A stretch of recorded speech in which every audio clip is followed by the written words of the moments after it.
Sofija Jakovljević ima 12 godina. Iako u porodici niko nema talenta za muziku, klavir je počela da svira sa 8 godina nakon što je na poklon dobila orgulje.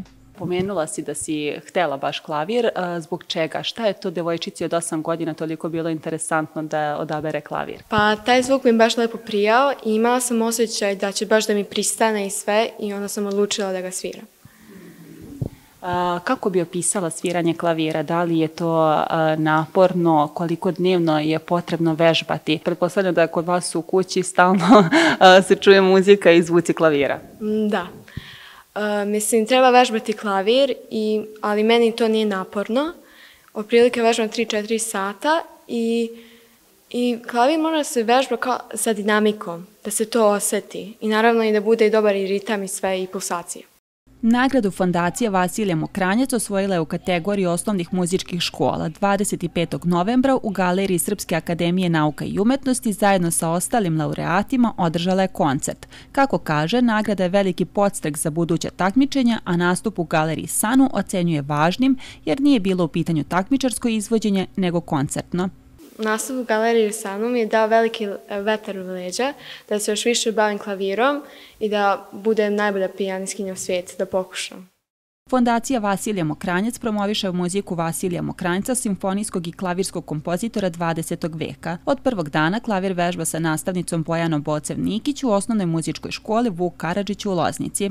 Cilj ove fondacije je da promoviše muziku Vasilija Mokranjca.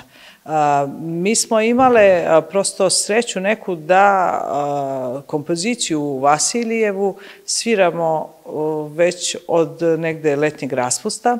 Sofija je izuzetno napredan učenik, a takve kompozicije su zahtevne, tako da to ne možeš baš da spremiš za mesec dana.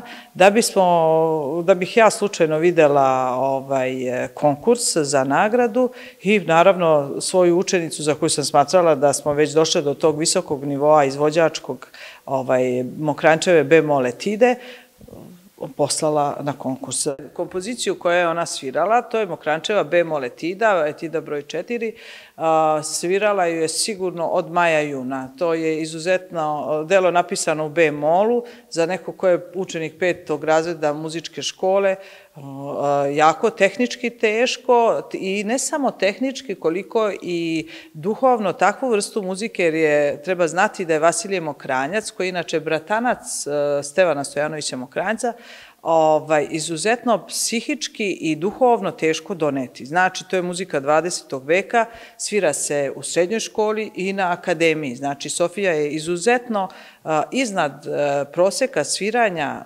za njen uzrast, kako tehnički, tako i mentalno.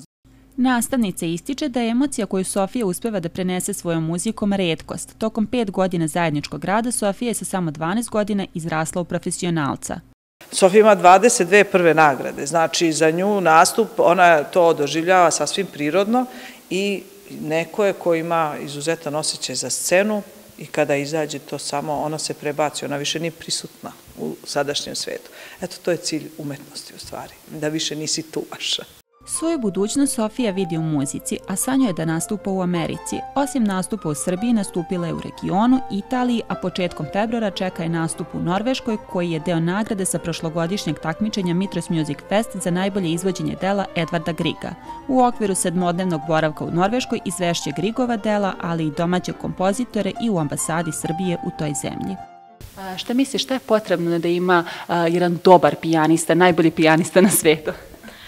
Pa ja mislim, naravno treba da se mnogo i vežba i sve, ali da osjeti tu muziku, mislim to što svira, da ga svira sa dinamikom.